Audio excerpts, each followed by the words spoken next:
Frente. ¿Qué tal? Muchas gracias. Bienvenidos a De Frente, este programa de análisis, de opinión, de intercambio de ideas sobre los temas de la vida nacional. Y hoy me toca el placer de compartir con Claudia Rodríguez de Mega Noticias Sonora. Claudia. Hola Marta, muy buenas tardes a ti y a todo el público. Aquí estamos a la orden de frente. Muchas gracias.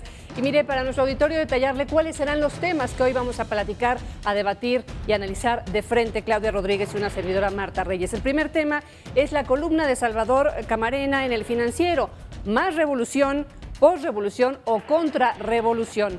El segundo tema, columna de Salvador García Soto en el diario El Universal. Renace, va por México para Estado de México y Coahuila. Nuestro tercer tema será reforma electoral, agonía. Cuarto tema, Suprema Corte de Justicia de la Nación, los pendientes. Y el quinto y último tema, maíz transgénico, nueva controversia. Vamos a entrar de lleno, nada más le comento que tendremos 3 minutos para cada uno de estos temas. Usted va a ir viendo el tiempo en nuestra pantalla. Si te parece, Claudia, comenzamos con la columna de Salvador Camarena, más revolución, posrevolución o contrarrevolución, en las que el periodista pues dice el escenario electoral para el 2024 está dado y habla de 3 opciones. Las dos primeras, si gana Morena, porque dice, bueno, aunque el presidente y su partido están creando o queriendo crear un escenario de que son invencibles, no hay que descartar la posibilidad de que puedan perder el poder presidencial los de Morena. Entonces, sí califica 2 escenarios como posible triunfo. Estos dos, uno en el que el nuevo ganador de Morena también pues prácticamente queda encapsulado entre el resto de los electos de los diferentes puestos de otros niveles de poder como el legislativo y, por ejemplo, los congresos estatales, etcétera, ¿no? Y entonces que quede encapsulado y que en caso de que él quiera cambiar un poco el tema del proyecto que el presidente aclaró muy bien en su discurso el pasado fin de semana, no se trata de una candidata o de un candidato, sino de un proyecto de nación, dejando ver que lo que ya había dicho el presidente, hay que votar nuevamente por Morena. Pero en fin, ese es un escenario en donde por más que el ganador se quiera salir un poquito de la cuarta transformación en su gobierno, pues el resto lo regrese al carril, valga la expresión. El segundo escenario, pues en donde realmente el ganador pudiera marcar su diferencia con la llamada cuarta transformación, darle su propio estilo a su gobierno y trabajar en pro de esa revolución, pero con instituciones, dejándose de pelear, digamos, con las instituciones como en este momento lo hace el presidente. Y la tercera opción que plantea el periodista Salvador Camarena es el triunfo de la oposición, en donde ahí sí, dice, habría una especie de parálisis en el país porque la oposición pues prácticamente tendría que gobernar con congresos estatales y con otros tipos de poderes o otros poderes en manos de Morena, dándose pues realmente un sexenio de claros encontronazos. ¿Tú qué lectura le das a esta columna y cuál escenario tú ves más posible, Claudia? Fíjate que el escenario que plantea es sumamente complejo, claro está, visto desde la óptica de la política que conocemos hasta el momento, y creo que desde ahí viene el escenario tan complicado para el próximo proceso electoral. Porque desde que el presidente está diciendo, yo ya cumplí mis metas, yo ya cumplí con los 100 planes que les presenté, y todos volteamos hacia todos lados y decimos, pero ¿de dónde está cumpliendo este señor lo que nos dijo? Pues desde ahí empieza la complejidad en todo este asunto. Y también vamos a ver un escenario en donde, ¿qué va a pasar después de que López Obrador no sea el presidente de la República Mexicana? Si Morena es López Obrador, más allá de sus corcholatas, como él les dice, Morena es López Obrador, y lo vimos con el tema ahora en esta manifestación del pasado domingo. Todo el mundo fue por un López Obrador, no por Morena, no por México, lo vimos porque van hacia todavía la idolatría que le tiene mucha gente a su imagen. Entonces, ¿qué postura va a tomar el presidente cuando ya no sea presidente de la República? Creo que desde ahí empieza el cuestionamiento. ¿Apuestas por el primer escenario que plantea Salvador Camarena? O me parece que así estamos entendiendo las cosas. El presidente lo marcó muy bien, Claudia. Hay que entender que en política la forma es fondo y el presidente sabe muy bien a quién le coloca su discurso y su narrativa. Él solamente le abra sus bases a la gente que sigue apoyándolo y justamente mandó el mensaje. No se trata de una persona, se trata de un proyecto, diciendo que cualquiera de las 3 corcholatas, de hecho lo dijo con todas sus letras, cualquiera de las 3 corcholatas que gane, pues va a seguir el proyecto de nación y él claramente atrás, porque mucho se ha cansado de decirnos que terminando su sexenio, él se va a su rancho en Tabasco, pero se antoja bastante difícil justamente porque Morena es Andrés Manuel López Obrador, que él realmente se vaya a descansar. Ahora sí que, el señor como dicen no va por a ahí, desaparecer. El señor no va a desaparecer, seguramente. Andrés Manuel López Obrador no desaparece porque lo hemos visto en todos estos años. Una cosa es lo que dice y otra cosa es lo que hace. Y en el caso de una de las corcholatas, Marcelo Ebrard, todo el mundo tiene la duda. Tenemos la duda ahorita antes de que tenga poder. No sabemos ya teniendo poder Claudia Sheinbaum o, perdón, se me fue el nombre de la segunda corcholata. El secretario de Augusto López. Exactamente, Adán Augusto López.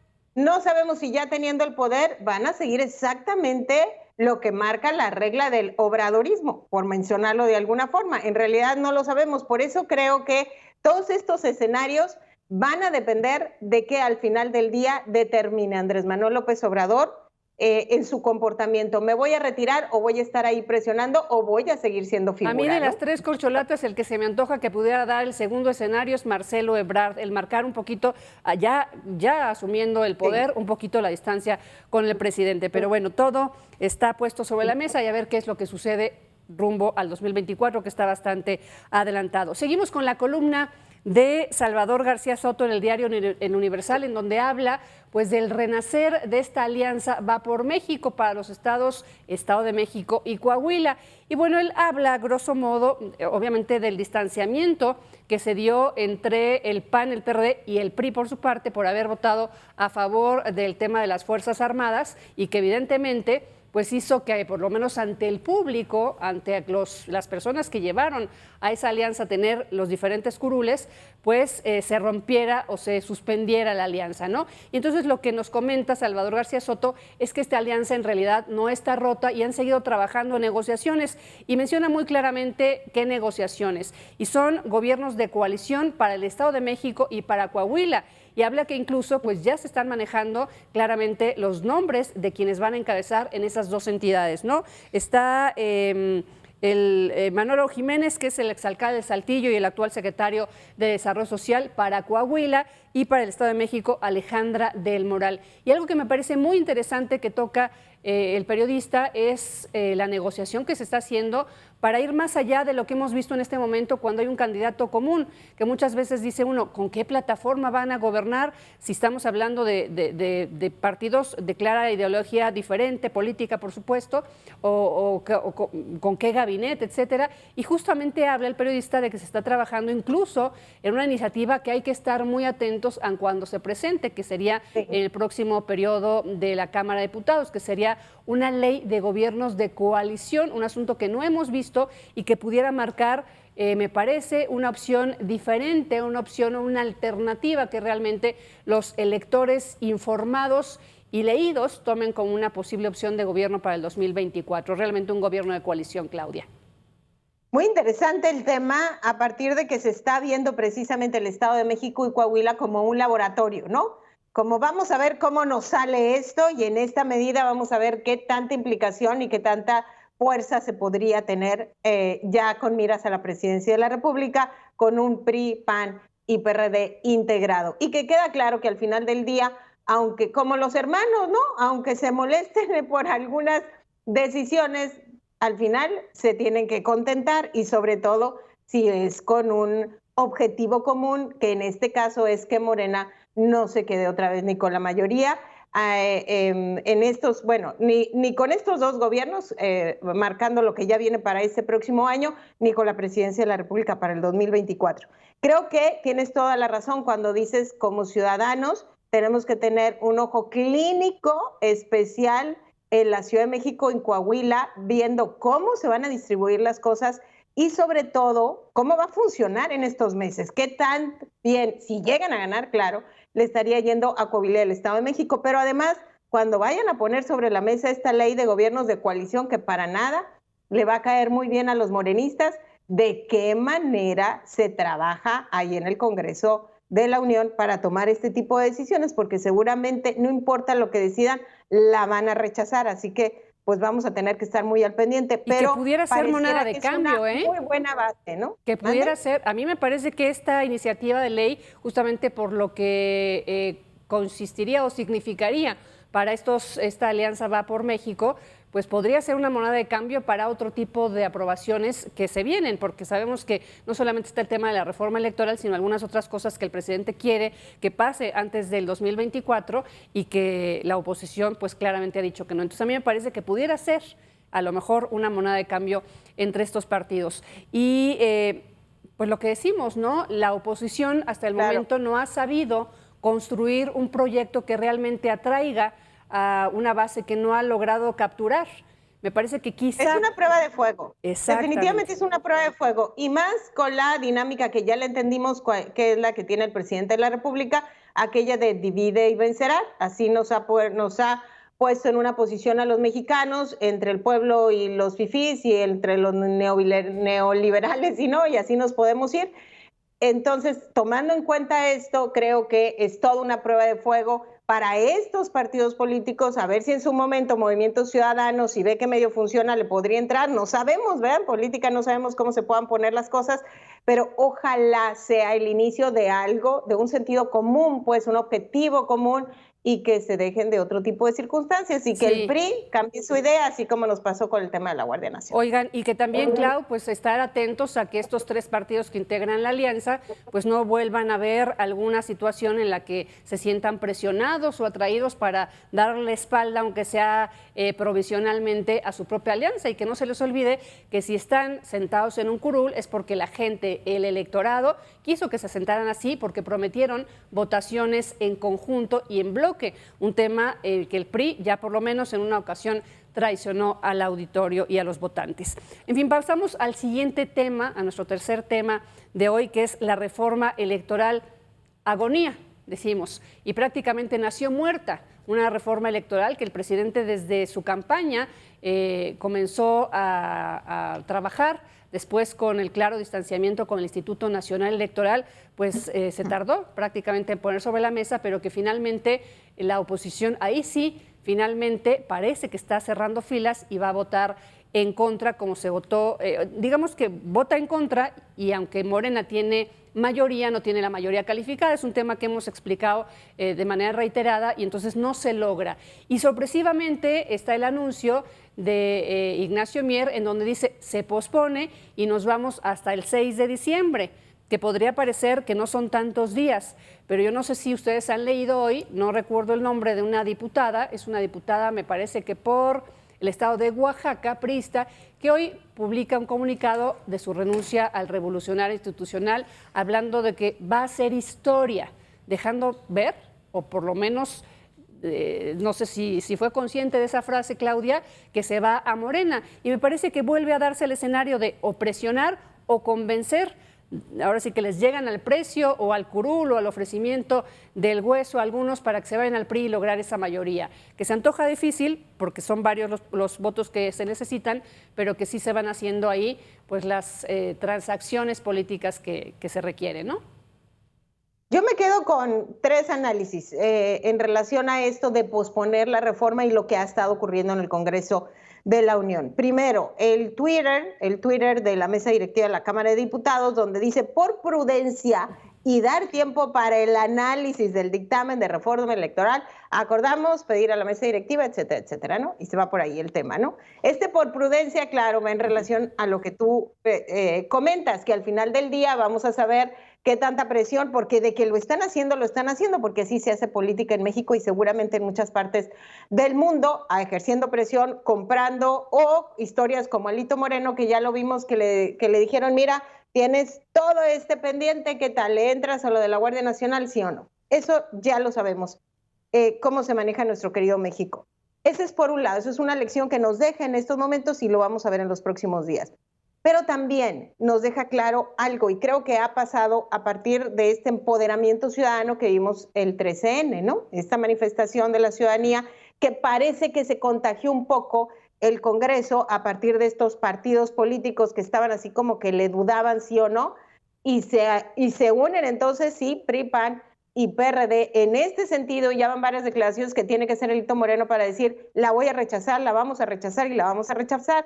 Y por ahí debajo de cuerda se asegura que también pues hay uno que otro morenista que ya la está dudando y que no sabe si se va a tomar alguna decisión en contra o no. Ese es también por un lado. Creo que el 13N está permeando, pero también nos deja otra lección, la decisión que ha tenido que estar tomando el gobierno federal de poner sobre la mesa al 100% sus proyectos y que al final del día tiene que dar un paso atrás, porque sencillamente no ha logrado convencer a todos de sus reformas. Y creo que eso es importante para el empoderamiento ciudadano, no solamente para los partidos políticos o para los diputados en el Congreso. Este tema es de empoderamiento ciudadano, de qué es lo que se están sintiendo y la forma en cómo se está reflejando a través de redes sociales y cómo la gente está pareciéndose, por lo menos la clase media se está ampliando en el interés de conocer este tipo de asuntos para saber de qué se trata y va ejerciendo ese tipo de presión. Así que en estos momentos ya no es solamente en el círculo rojo la reforma electoral, sino está en la mira de miles de personas en México. Creo que esos 3 puntos sí. a mí Fíjate particularmente que yo difiero en uno de ellos, difiero en el segundo, porque no creo que se hayan contagiado del ánimo de la sociedad. Me parece que lograron contagiar a la sociedad y afortunadamente la sociedad despertó, mucha sociedad apática despertó y salió a la calle a manifestar su apoyo al Instituto Nacional Electoral. Obviamente mucha gente salió... bueno, yo me refería a los partidos políticos y a los diputados, no al INE. El INE me consta que ha hecho claro. La lucha. No, me refiero a que estaba ya manejado el tema de bloque opositor a la reforma electoral más allá del 13N. Yo creo que el 13N fue un mensaje al presidente Andrés Manuel López Obrador más que un contagio de los partidos. Claro. Yo por ahí lo leo y ojalá la oposición tenga la inteligencia de no seguir dejando que se diluya todo ese ánimo ciudadano, aprovecharlo, capitalizarlo, porque fue una gran oportunidad. Pero en fin, nos vamos al siguiente tema, Suprema Corte de Justicia de la Nación, los pendientes. Y bueno, hay 2 asuntos fundamentales. Uno que podemos discutir, me parece que más rápido, que es este llamado que le hizo la Suprema Corte de Justicia de la Nación al presidente, este exhorto en el que señaló la omisión en la que ha caído el presidente en nombrar al comisionado presidente de la COFESE y algunos otros comisionados por ahí pendientes, pero también de algunos otros órganos autónomos, que me parece que es muy importante y que pasó un poco inadvertida la noticia, pero es muy importante, sobre todo para el equilibrio de poderes en el país, un tema que al presidente le cuesta, un tema que el presidente pues ha hecho sus movimientos de ajedrez para hacerse de ese equilibrio de poder, lanzada la balanza hacia lo suyo y a sus intereses. Y estos órganos los ha dejado acéfalos y sin algunos miembros y pendientes, justamente me parece no por una casualidad, sino por una conveniencia. Yo así lo leo. ¿Tú, Claudia? Estoy totalmente de acuerdo contigo, pero además le sumo este asunto de cómo dejar ante la opinión pública de una forma libre y abierta, de como no estoy de acuerdo con la COFESE, es más, no quiero que exista la COFESE, por eso ni interés le puse y no hice lo que por ley me confiere, que es precisamente el presentar una terna, ¿no? No, es que como no me interesa, ¿por qué? Porque es a favor de los empresarios y como defiende a los empresarios y no lo he podido desaparecer, pues ni siquiera elijo a la terna que debería haber. Pero no defiende a los empresarios la COFESE, creo que el presidente lo está entendiendo mal. La COFESE defiende al consumidor, porque tenemos la posibilidad de escoger entre muchos, por eso se da la competencia, claro, ¿no? Mejores servicios gracias a la competencia. Sí, sí me queda claro a mí, el punto es cómo lo presidente le platique. Sí, el punto es cómo lo maneja el presidente de la República, o sea, con esa desfachatez, no cumplo porque no quiero, porque no estoy de acuerdo, pero es el mandatario y de ahí la liga y de ahí vas entendiendo por qué mucho comportamiento de los alcaldes, de los gobernadores en estos momentos que hacen lo mismo con la ley y que no pasa nada en muchas de las instancias, aun cuando se hace público que hay corrupción y que hay irregularidades. Pero volviendo al tema, al final del día el presidente y está diciendo que lo va a cumplir, vamos a ver si lo cumple, ¿no? Está diciendo que lo va a llevar a cabo, que no está de acuerdo, pero que lo va a cumplir. Y creo que es el punto que tú manejabas al principio, donde decías, bueno, aquí queda marcado el equilibrio que debe de haber, ¿no? que no puede quedarse él solamente como el que manda en todo nuestro país y que para eso tenemos esta división de poderes. Así la Suprema Corte le dice, hey, no te hagas, me tienes que presentar esto y te estoy esperando y tienes 30 días para cumplirlo. Así es, después de varios meses de omisión, como dijo la Suprema Corte de Justicia de la Nación. Y bueno, aquí también con la Suprema Corte de Justicia de la Nación, pues el otro tema, ¿no? Esta controversia constitucional que interpuso la Cámara de Diputados contra el decreto del presidente de que las Fuerzas Armadas estén facultadas para hacer tareas de seguridad y que finalmente ayer, por unanimidad, por una mayoría, pues no unanimidad, pero sí por una mayoría, la Suprema Corte decide avalar el decreto del presidente y prácticamente pues darle carta abierta a los decretos de aquí para adelante. Claro, bueno, pero lo dejan muy claro. La Suprema Corte de Justicia de la Nación dice, yo no estoy evaluando si estoy de acuerdo o no que las Fuerzas Armadas estén en la calle. No se trata de eso, se trata de que si el presidente hizo lo correcto a partir de lo que le autorizaron y efectivamente sí, a mí me toca resolver si el Ejecutivo ejecutó correctamente la facultad de disposición sobre las armadas permanentes en tareas de seguridad pública, y eso es lo que yo estoy diciendo que sí, creo que lo tiene muy en claro la Suprema Corte de Justicia de la Nación, y al final del día estén ellos de manera personal de acuerdo o no, pues hizo lo que le toca, evaluar el documento y pues lo aprobaron, ¿no? Así de claro. Sí, lastimosamente la controversia no era justamente con el tema de la militarización y el riesgo para la seguridad de muchos con este tema. Oigan, y ya el último tema, porque se nos acaba el tiempo, es maíz transgénico, nueva controversia y justamente lo que se está antojando con un nuevo enfrentamiento entre el gobierno de Estados Unidos y el de México. Hay que recordar que desde campaña el presidente, es más, cuando asumió la presidencia, el presidente habló justamente de prohibir la importación de maíz transgénico, por lo menos para consumo humano, un asunto que justamente después por decreto también lanzó la prohibición que iba a ser paulatina para terminar con cualquier importación de este tipo para el próximo año, si no me equivoco, que queda un año más o menos, ¿no? Y aquí evidentemente se está violando pues lo que se firmó en el Tratado de México, Estados Unidos y Canadá. Por eso, los senadores de Iowa, que es el cinturón agropecuario, pues alzaron la voz e incluso tuvimos al secretario de Agricultura esta semana aquí con el presidente, porque están en el estire y afloje. Y parece que ninguno de los dos gobiernos, Clau, quiere ceder en este asunto y tendrá que irse a los paneles de controversia. Pero aquí, más que analizar eso, también hay que analizar pues el impacto que podrá tener el que el presidente no dé marcha atrás, y lo han advertido muchos especialistas.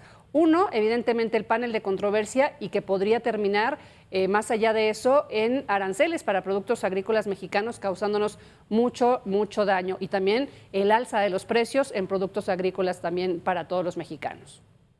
El tema es sumamente complejo desde el hecho de que no se ponen de acuerdo si el maíz transgénico causa daño al ser humano o no, o puede causar daño al maíz mexicano, porque se habla hasta que del huitlacoche pudiera desaparecer, ¿no? Desde ahí vamos en que es un tema sumamente complejo. Pero volviendo al asunto de las relaciones internacionales, no nada más es el hecho del estire y afloje en estos momentos a partir del tratado comercial, sino que además tendríamos que bajar los números y darnos cuenta de que México es el principal comprador de maíz en los Estados Unidos. Entonces, la gran pregunta sería, ¿de dónde vamos a sacar ese maíz si no queremos que Estados Unidos lo importe? Son miles de millones de pesos en compras que se tienen que hacer para mantener el precio, por ejemplo, nada más como un ejemplo para que nos quede claro, de la tortilla de maíz, nada más para eso. Sí, que entonces, yo escuchaba al presidente que decía... Es sumamente complicado. Sí, claro, escuchaba al presidente que decía que México es autosuficiente. Te digo que los datos que tiene el presidente son equivocados. México es un país totalmente dependiente de la importación de maíz, tanto de Estados Unidos como de otros países. Todavía no llegamos y estamos con un déficit bastante amplio en materia de autosuficiencia, sobre todo del maíz. Aquí me parece que estamos cayendo otra vez, en cierto sentido, en el asunto de el nacionalismo y la defensa, ¿no? Por ahí dicen, sin maíz no hay país, pero si no lo producimos para el consumo que necesitamos los mexicanos, pues hay que traerlo de alguna parte, y que yo sepa, no hay plan B de dónde lo vamos a traer, Claudia. Pero en fin, pues... No hay, y además, nada más para concluir, le quitaron muchos apoyos al sector agrícola de nuestro país, al sector agrícola grande, el organizado se quedó sin apoyos, y se va a quedar sin maíz también al paso que vamos. Entonces, si no tiene un plan B, pues no entiendo con qué está haciendo estos ajustes. ¿Cómo quiere lograr estos ajustes? Coincido completamente. Claudia, ha sido un placer platicar contigo, analizar los puntos y nuestras diferencias que siempre contribuyen a crear un criterio entre todos. Así es, muchísimas gracias, Marta, un gusto como siempre. Gracias a Claudia Rodríguez de Mega Noticias Sonora, gracias también especialmente a usted. Yo me despido y saludo con todo gusto a Leonardo Ferrera. Leonardo. Gracias. ¿Cómo estás, Marta? Pues va a ser un noticiero muy interesante. Vamos a hablar a 4 años de este gobierno. Pues el rezago en salud, promesas más, promesas vienen, pero finalmente pues hay mucha decepción porque del fracaso del INSABI pasamos al IMSS Bienestar y no está resolviendo pues la solicitud, la necesidad de recibir atención médica, millones de mexicanos y menos medicamentos. De esto y más vamos a hablar en un momento. Te agradezco, Leo, y adelante. Gracias. Nosotros vamos a un corte y regresamos muy rápido.